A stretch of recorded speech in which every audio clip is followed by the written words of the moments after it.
Este é o canal da EduWork. O vídeo de hoje vai contar uma história bem-humorada entre um tocador de negócio e um gestor. Vamos ao vídeo. Eu tenho ali uma frase de Shakespeare. Ele diz o seguinte: quando o mar está calmo, qualquer barco navega bem. Olha só a imagem. Olha que coisa mais linda essa imagem. Pensa comigo. Um mar tranquilo, calmo desse. O barquinho, né, tranquilo. Você vai onde você quiser ali, ó. Né? Não tem muito mistério. Agora, a minha pergunta para você é o seguinte: a sua empresa, o local onde você trabalha, é sempre esse marzinho de calmaria que está aí nessa imagem aí? Claro que não. Né? Claro que não. Então, a gente não vai encontrar no mercado sempre um mar de calmaria. Na maioria das vezes, nós vamos encontrar os desafios que a gente vai ter que vencer no dia a dia. Né? A grande diferença está entre um gestor preparado e um tocador de negócio.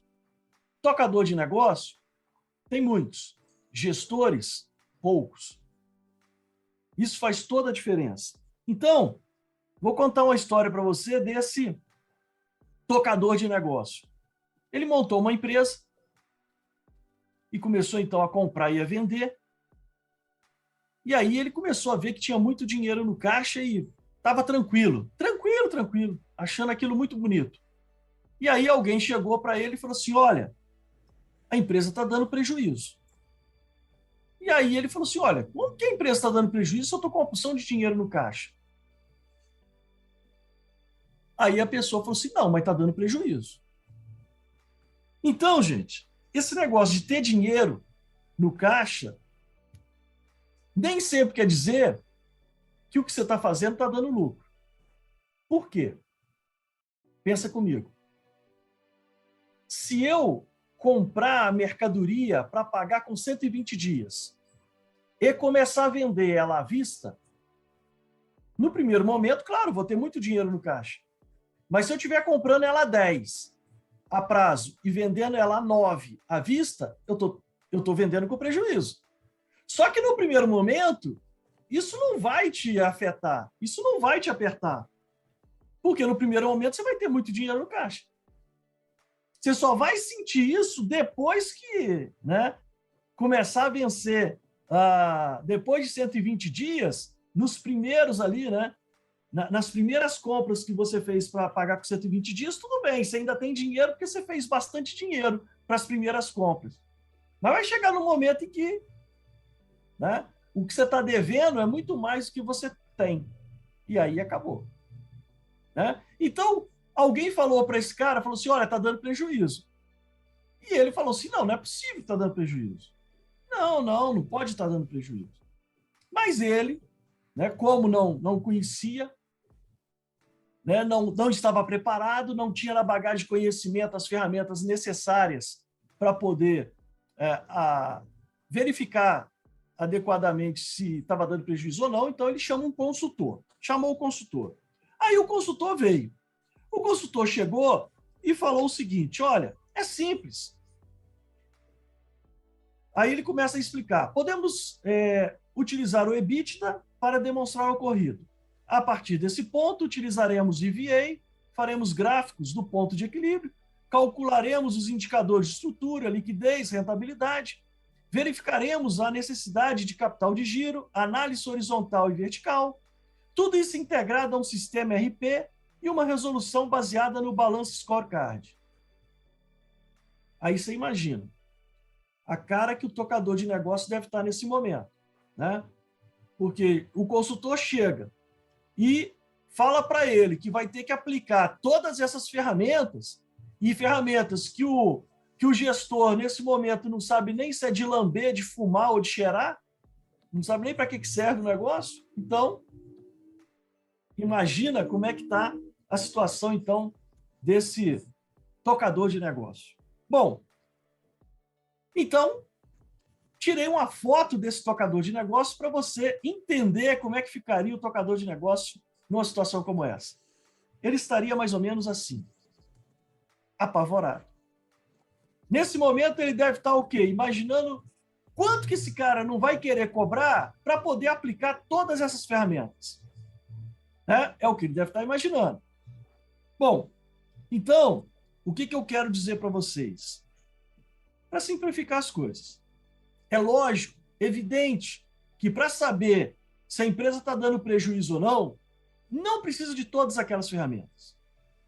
Talvez uma ou duas bem aplicada resolveria o problema. Conseguiria fazer uma análise para avaliar aonde está o problema da empresa. A grande questão é que a gente só vai poder aplicar ou até pedir para alguém aplicar essas ferramentas se a gente conhecer para que serve cada ferramenta. Então, a gente não precisa seguir sempre o que os outros estão falando, porque nem sempre estão corretos. Nesse caso aqui, dessa história, é claro que o consultor estava querendo vender, né, muito serviço, que às vezes não era necessário. Mas o tocador de negócio só saberia se ele conhecesse para que serve cada ferramenta daquela. Então, eu quero desafiar você ao seguinte: conhecimento não ocupa espaço. Conhecer para que serve cada ferramenta dessa, para colocar na sua bagagem de conhecimento, para que na hora em que você efetivamente for precisar, você pode aplicar ou até falar, chamar um consultor e falar, eu quero que você faça isso aqui para mim. Tudo bem, você sabe o que você está pedindo, você sabe o que você precisa. É diferente. É diferente. Então, há uma grande diferença entre um gestor e um tocador de negócio. Bom, segundo o Philip Kotler, existem 5 tipos de gestores. O número 1 são aqueles que fazem as coisas acontecer. Quem é esse? Esse é aquele que, sábado, 7h30 da manhã, o que aconteceu? O celular despertou. E aí, lá foi ele estudar, lá foi ele aprender, lá foi ele colocar na bagagem de conhecimento mais ferramentas. E aí, é claro, na hora em que ele precisa aplicar essas ferramentas, ele sabe como fazer.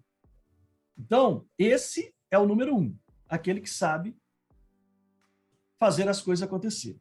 Mas, segundo Philip Kotler, existem aqueles que acham que faz a coisa acontecer. Quem é esse? Esse é aquele que está lá na empresa e foi contratado porque no currículo dele está lá, formado em Harvard, gerenciou empresas no mundo inteiro. Aí todo mundo, né? Fica todo mundo achando que... E aí no dia a dia, o cidadão está lá, e aí ocorrem aqueles problemas corriqueiros da empresa, que você está cansado de ver, e o cara se embanana todo não sabe resolver. Então esse é do tipo que se acha. Segundo o Philip Kotler, existem aqueles que observam as coisas acontecer. Quem é esse?